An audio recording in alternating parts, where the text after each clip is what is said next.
आप सबका यहां बहुत बहुत स्वागत, नमस्कार।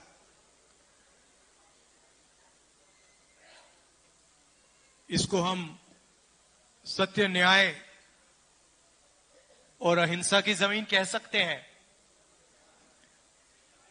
बिहार को कह सकते हैं ना। और नया डेफिनेशन दिया है 21वीं सदी का। पुराना डेफिनेशन सत्य, न्याय और अहिंसा की जमीन, नया definition crime capital of India, Bihar. तो देखिए कहां से कहां पहुंच गए आप लोग। शुरुआत भैया, शुरुआत कहां हुई, आपकी सोच कहां कहां पहुंची। आजकल जापान की बात होती है, कोरिया की बात होती है, चाइना की बात होती है, वियतनाम की बात होती है, मगर उनका जो सोचने का आर्किटेक्चर है वो कहां से आया, वो आप लोगों ने दिया। यहां से, बिहार से सोच गई थी। Tibet, Sri Lanka, Vietnam, Korea, Japan, China. तो ये है बिहार का मतलब, ये है सत्य, न्याय और अहिंसा का मतलब, का इफेक्ट। और आज ये सब भूल गए आपकी सरकार, आप लोग नहीं, आपकी सरकार ये सब भूल गई और बड़े शब्दों में बिहार को क्राइम कैपिटल बना दिया। यही बदलाव हम चाहते हैं कि जो आप पहले थे, आपने सिर्फ हिंदुस्तान को नहीं पूरी दुनिया को रास्ता दिखाया है। आपकी सोच ने, आपकी थिंकिंग ने। नालंदा में आपकी यूनिवर्सिटी हुआ करती थी, पूरी दुनिया से लोग यहां आते थे। और आज बिहार से हर प्रदेश में, पूरी दुनिया में आपके लोग जाते हैं, क्योंकि यहां पे रोजगार नहीं।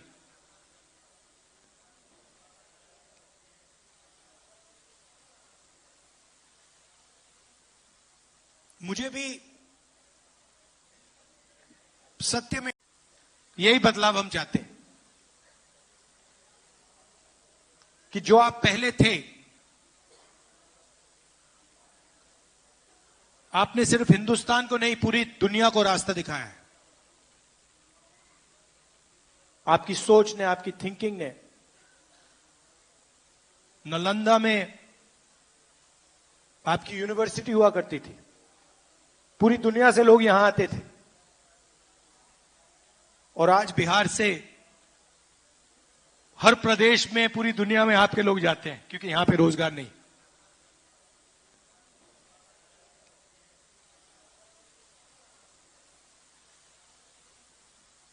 मुझे भी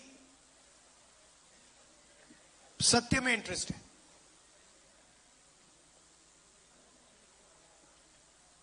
ये जो जाति जनगणना का कि जो सोच है, ये मुझे काफी टाइम लगा इस बात को गहराई से समझने के लिए। मैं राजनीति में 2004 में आया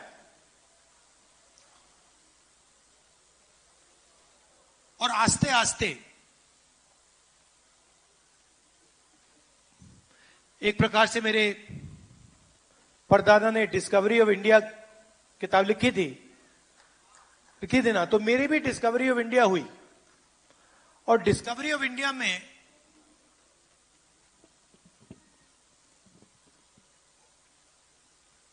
आस्ते आस्ते मुझे दिखने लगा कि जिसको हम इंडिया कहते हैं उसमें 90% लोगों की भागीदारी तो है ही नहीं, कहीं नहीं है। कोई भी सेक्टर देख लो आप,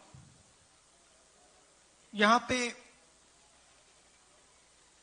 अति पिछड़ा वर्ग की बात हो रही है, दलितों की बात हो रही है, पिछड़ों की बात हो रही है। अब 90% जो हमारी आबादी है, आप मुझे बताओ,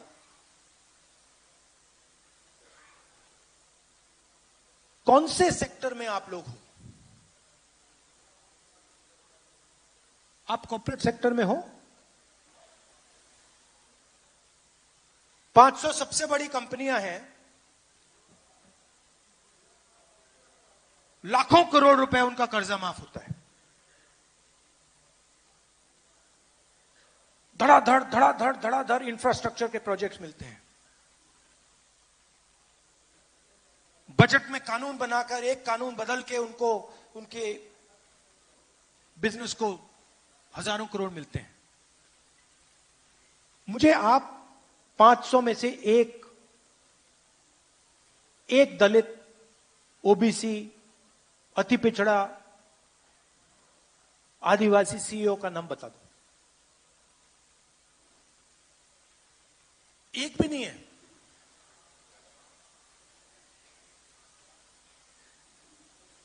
सीईओ छोड़िए, मैनेजमेंट टीम, सीनियर मैनेजमेंट, वहां मुझे दिखा दीजिए, वहां नहीं मिलेगा आपको। पहले सरकारी अस्पताल होते थे, अब प्राइवेट अस्पताल है। पहले सरकार आपका इलाज करवाती थी, अब आपको इलाज करवाने के लिए लाखों रुपए देने पड़ते हैं। प्राइवेट अस्पतालों को सरकार जमीन देती है। किसकी जमीन देती है? आपकी जमीन देती है। प्राइवेट अस्पतालों के मालिकों की लिस्ट निकालो,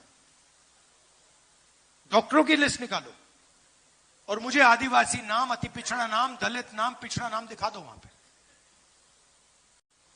किसकी जमीन देती है? आपकी जमीन देती है। प्राइवेट अस्पतालों के मालिकों की लिस्ट निकालो, डॉक्टरों की लिस्ट निकालो, और मुझे आदिवासी नाम, अति पिछड़ा नाम, दलित नाम, पिछड़ा नाम दिखा दो वहां पे।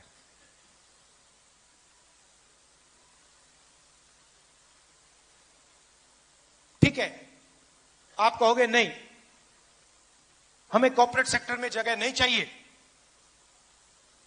हमें प्राइवेट अस्पतालों में जगह नहीं चाहिए, तो फिर मैं पूछूंगा शिक्षा के सिस्टम में बता दो।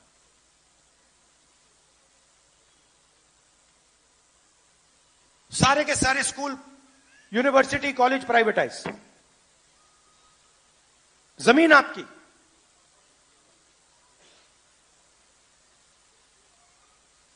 प्राइवेट कॉलेजेस के मालिक की लिस्ट निकालो, दिखाओ मुझे कहां है 90%। यही बात जुडिशरी में। ब्यूरोक्रेसी आप जानते हो, रिजर्वेशन है, मगर ब्यूरोक्रेसी में आपके जो लोग हैं वो पीछे बैठे रहते हैं बंद कमरों में। जहां पैसे डिस्ट्रीब्यूशन की बात आती है, बजट की बात आती है, पिछले साल मैंने बताया था,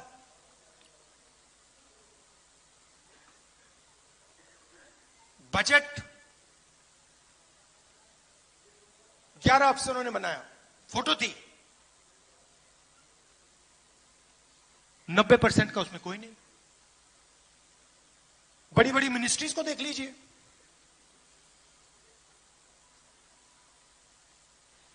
नब्बे में से 3 secretary to government of India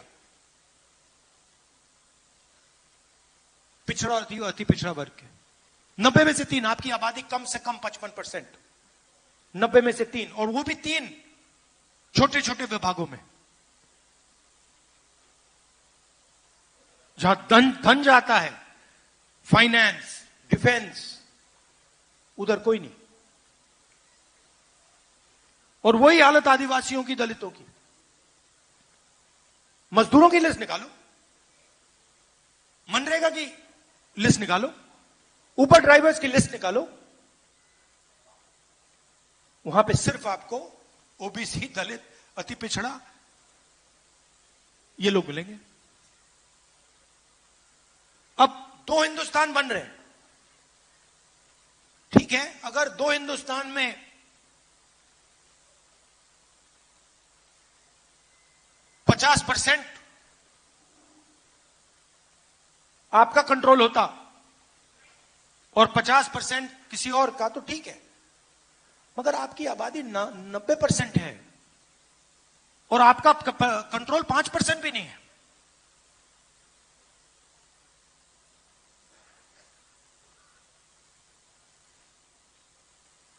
और जब मैं कहता हूं कि हमें पता लगाना है,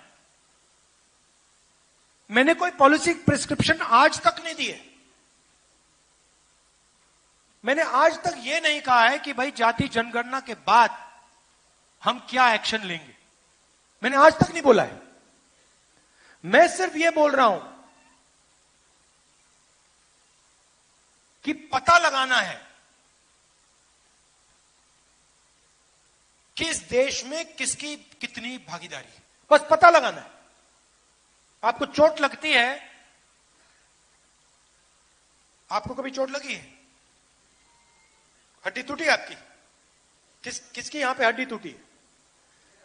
जब आपकी हड्डी टूटी, को पैर टूटा था, हाथ टूटा था, पैर टूटा था, पहली चीज आप डॉक्टर के पास गए, आपने क्या बोला? डॉक्टर ने आपको क्या बोला? एक्सरे कराना है। अगर आप कहते कि भैया मैं नहीं कराऊंगा, तो डॉक्टर आपके बारे में क्या बोलता?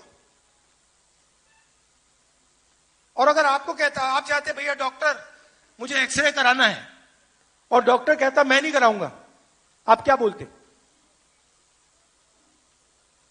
करवाना भाई, कैसे नहीं कराओगे, मेरा तो हाथ टूटा है, पैर टूटा है। मैं सिर्फ ये कह रहा हूं कि मुझे दिख रहा है, मुझे सच्चाई दिख रही है कि हिंदुस्तान में 90% को जबरदस्त दर्द हो रहा है, और ये 90% कहीं नहीं दिख रहा मुझे।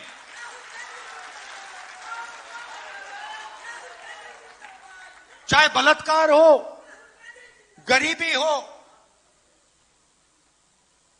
दुख हो, दुख के आप सबसे बड़े शेयर होल्डर हो।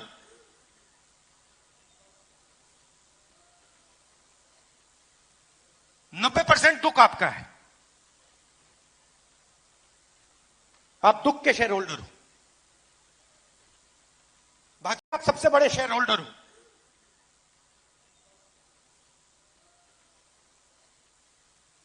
नब्बे % दुख आपका है, आप दुख के शेयर होल्डर हो,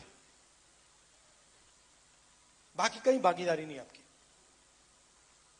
तो ये तो मुझे सच्चाई दिख रही है, और जैसे मैंने आपसे कहा मैं सच्चाई देखता हूं, मुझे सच्चाई में इंटरेस्ट है। तो मेरे माइंड में आइडिया आया कि भैया देखो पता लगाते हैं ये है क्या, देश का एक्सरे करते हैं। मोदी जी हर भाषण में कहते थे मैं ओबीसी हूं, हर भाषण में।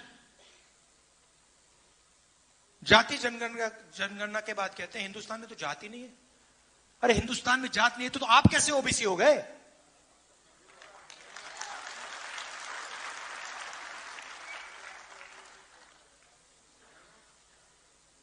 तो मेरा लक्ष्य है और आप सबका लक्ष्य है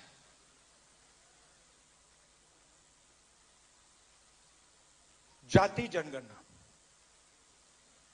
और मैंने लोकसभा में मोदी जी के सामने आंख में आंख मिलाकर कहा कि मोदी जी जाति जनगणना होगा।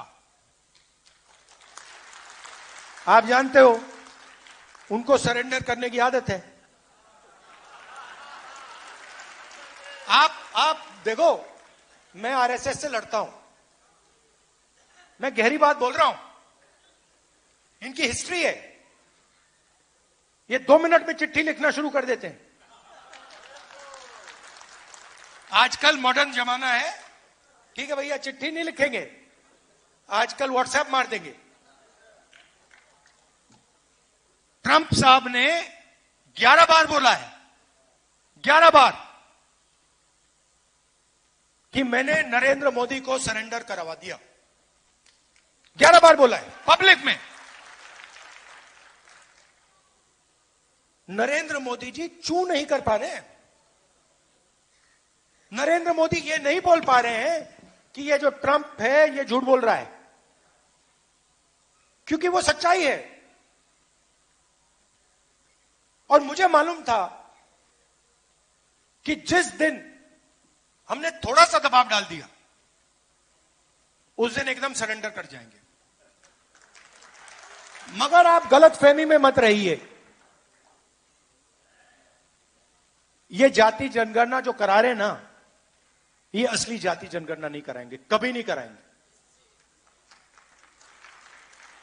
क्योंकि जिस दिन इन्होंने जाति जनगणना, असली जाति जनगणना कर लिया,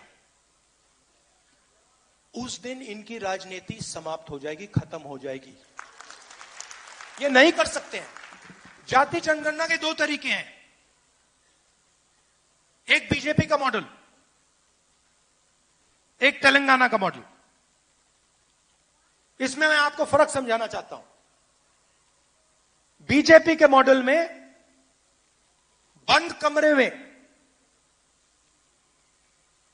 कमरे में अफसरों ने सवाल डिसाइड किए हैं। उन अफसरों में 90% का कोई नहीं था। बात समझिए। जाति जनगणना में सबसे जरूरी बात, कौन से सवाल पूछे जा रहे हैं।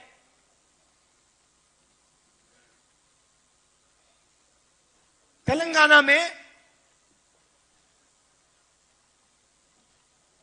हमने तेलंगाना की जनता से खुला सवाल पूछा, पब्लिकली पूछा। दलित एसोसिएशन, उनके नेता, उनके पत्रकार, अति पिछड़ा एसोसिएशन, उनके लीडर, पिछड़ा वर्ग के एसोसिएशन, माइनॉरिटी एसोसिएशन, उनके लीडर, अति पिछड़ा एसोसिएशन, उनके लीडर, पिछड़ा वर्ग के एसोसिएशन, माइनॉरिटी एसोसिएशन, उनके लीडर, उनकी पब्लिक, आदिवासी, जनरल कास्ट, सबसे पूछा कि भैया देखिए, हम जाति जनगणना करने जा रहे हैं, सर्वे करने जा रहे हैं, आप कौन से सवाल पूछवाना चाहते हो।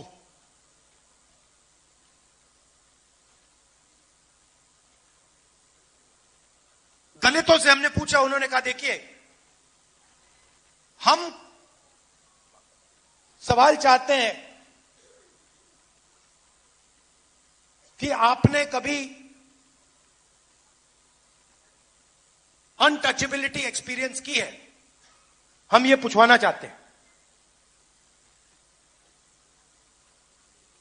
पिछड़ों ने अलग सवाल दिए, अति पिछड़ों ने अलग सवाल दिए, दलितों ने अलग दिए, आदिवासियों ने अलग दिए। 3 लाख लोगों ने ऐसी मीटिंग में, खुली मीटिंग्स में जाति जनगणना के सवाल डिजाइन किए। उसके बाद सरकार तेलंगाना के हर घर में गई, हर व्यक्ति के पास गई। अगर वो व्यक्ति घर में नहीं था तो वापस गई। एक बार नहीं, अनेक बार गई और डेटा कलेक्ट किया। बीजेपी का मॉडल यह नहीं है। बीजेपी का मॉडल है, हम सवाल डिसाइड करेंगे और अगर आप जवाब देना चाहते हो दो, नहीं तो नहीं, और हम डिसाइड करेंगे। यह बिल्कुल फर्क मॉडल है। तेलंगाना मॉडल में क्या निकला, मैं आपको दो तीन उदाहरण देता हूं, आप हिल जाओगे।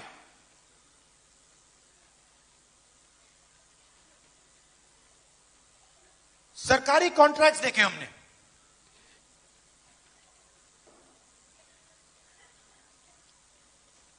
सरकारी कॉन्ट्रैक्ट तेलंगाना में, मैं बोल रहा हूं, खुल के बोल रहा हूं, तेलंगाना में दलितों को, आदिवासियों को, पिछड़ों को, अति पिछड़ों को सरकारी कॉन्ट्रैक्ट मिलते ही नहीं है। 4-5% को सारे के सारे कॉन्ट्रैक्ट मिलते हैं। आप मुझे बताओ, अगर पिछड़ा वर्ग को कॉन्ट्रैक्ट नहीं मिलेगा, अति पिछड़ा को कॉन्ट्रैक्ट नहीं मिलेगा, राजनीति कैसे करोगे?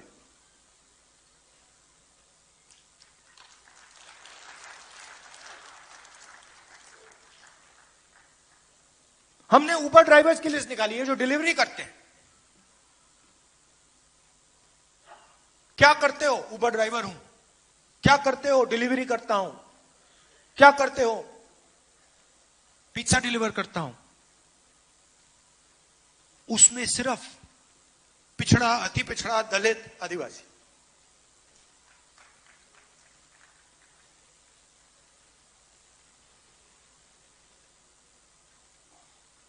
तो बिल्कुल क्लियर है, बिल्कुल साफ हो जाता है। जिस दिन देश में सही जाति जनगणना हुआ, उस दिन एक्सरे छोड़ो एमआरआई जैसा हो जाएगा। आपको पता लग जाएगा भैया यहां क्या है, वहां क्या है, क्या हो रहा है। और ये मैं आपको बोल रहा हूं, या तो बीजेपी सही जाति जनगणना करेगी, मुझे नहीं लगता करेगी। वो 27 में कह रहे करेंगे, मुझे नहीं लगता। मगर मैं आपको वायदा कर रहा हूं, बीजेपी करे ना करे, मैं तो पार्लियामेंट हाउस में, राज्यसभा में, लोकसभा में करवा के दूंगा। क्योंकि मैं आपको सच्चाई दिखाना चाहता हूं।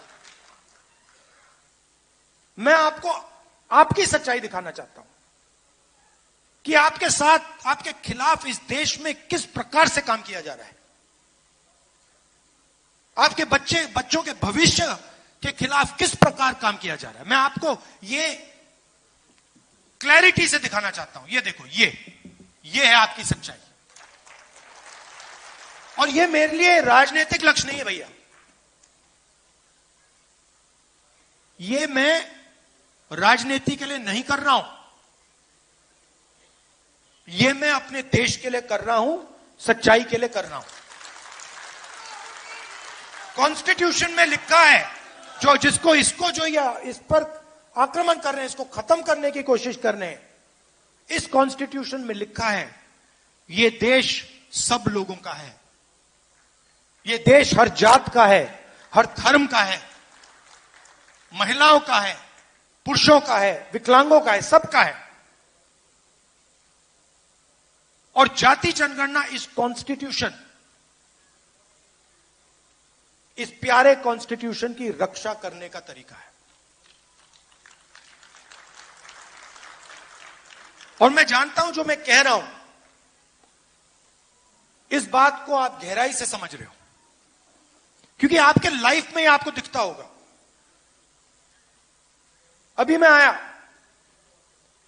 छोटी सी बच्ची मुझे कहती है मैं डॉक्टर बनूंगी।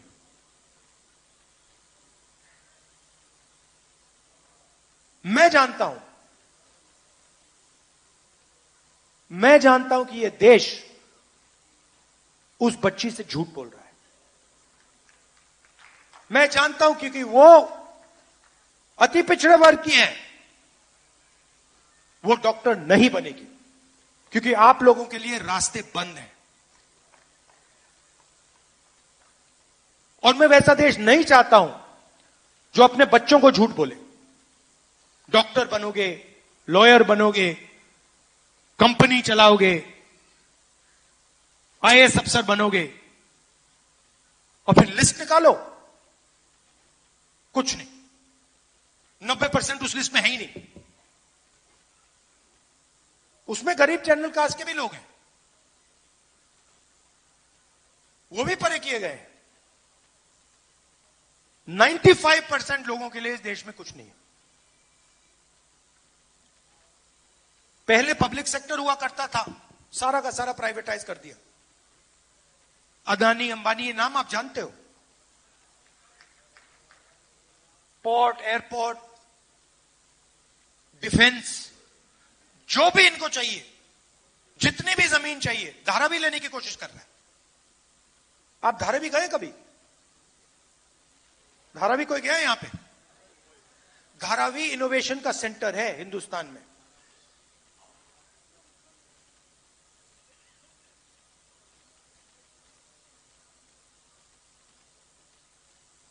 जमीन ले जा रहा है, लाखों करोड़ रुपए की जमीन, ऐसे ही दोस्ती है बस नरेंद्र मोदी के साथ।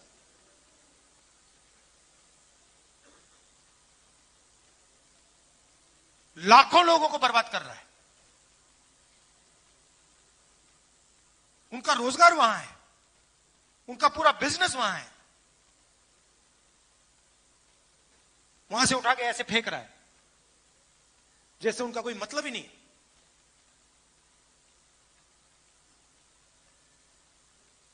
अपने आप को महाराजा सोचता है। हां, तो ये लड़ाई हो रही है। दूसरी बात, और उतनी ही जरूरी बात,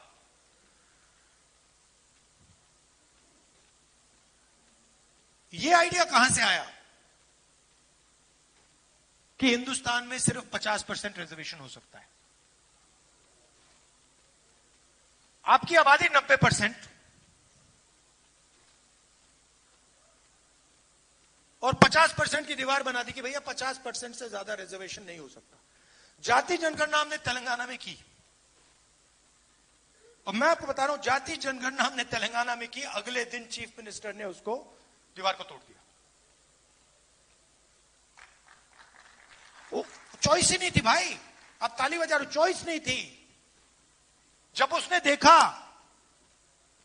कि जाति जनगणना में क्या लिखा है, जब उसने डेटा देखा, उसको पता लग गया कि भैया ये तो बिल्कुल गलत है, इसको तोड़ो। एक दिन नहीं लगा। तो मैंने दो बातें कही थी वहां पे, दोनों को कराऊंगा मैं। तेलंगाना में हो गया, कर्नाटक में हो गया, जहां भी हमारी सरकार बनेगी वो 50% को वहीं तोड़ देंगे। और जो जाति जनगणना में और इस दीवार में लिंक है। जाति जनगणना के साथ अगर हमने बाकी जो डेटा हिंदुस्तान की सरकार के हाथ में है वो जोड़ दिया, तो विकास का एक बिल्कुल नया तरीका बनेगा। जिस चीज को, जिस प्रकार से हम विकास के बारे में सोचते हैं, वही बदल जाएगा पूरा। मतलब पैराडाइम ही चेंज हो जाएगा। वो जोड़ दिया तो विकास का एक बिल्कुल नया तरीका बनेगा। जिस चीज को, जिस प्रकार से हम विकास के बारे में सोचते हैं, वही बदल जाएगा पूरा। मतलब पैराडाइम ही चेंज हो जाएगा।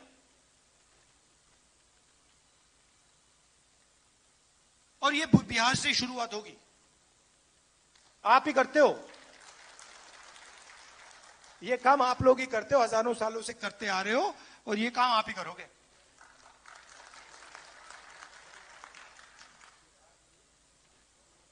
सही बात है ना? ये आपके अंदर है, डीएनए में है। आपके बिना ये नहीं बन सकता, आपकी सोच के बिना ये नहीं बन सकता हिंदुस्तान में। ये कहते हैं कि ये 1947 में किताब लिखी गई है। नहीं, ये हजारों साल पुरानी किताब है। ये इस किताब में हजारों साल पुरानी सोच है। अभी आपने बुद्ध भगवान की मुझे फोटो दी और मूर्ति दी, क्या उनकी सोच इसमें नहीं है? ये पूरी किताब उनकी सोच के बारे में है। उन्होंने 3000 साल पहले बात बोली थी। अंबेडकर जी, गांधी जी, नारायण गुरु, पेरियार, बसवना, इन सबकी सोच इस किताब में है। और इसी सोच के लिए, इसी किताब के लिए हम लड़ रहे हैं। हजारों साल से आरएसएस की सोच इस सोच को खत्म करने की कोशिश कर रही है। ये पुरानी लड़ाई है, ये मत सोचिए कि ये बीजेपी और कांग्रेस के बीच में लड़ाई है। ये हजारों साल पुरानी लड़ाई चल रही है, हजारों साल पुरानी लड़ाई है ये बस उसका मॉडर्न रूप है। और आप जानते हो कि इस देश में कौन उस लड़ाई को जीतता है। हिस्ट्री देख लीजिए आप। बुद्ध भगवान का नाम लेते हैं, नारायण गुरु का नाम लेते हैं, गांधी जी, अंबेडकर जी, ये सब इसी विचार के लोग हैं। दूसरे साइड के नाम बता दो।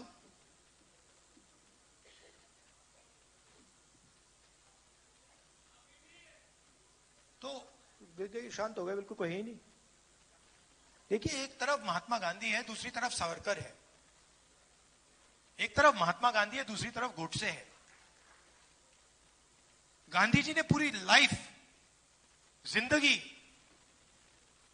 सत्य और अहिंसा में दे दी।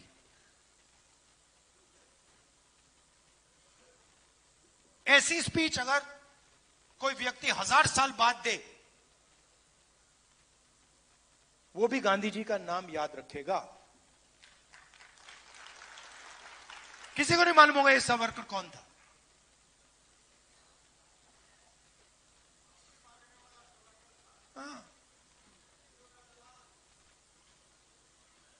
और वही फैशन तो वही है ना। ट्रंप साहब ने 11 बार ट्वीट किया, यहां पे सरेंडर हो गया। तो सोच तो वही है। डरना नहीं, इनसे नहीं डरते। हाँ, आप सबका बहुत बहुत धन्यवाद। नमस्कार, जय हिंद।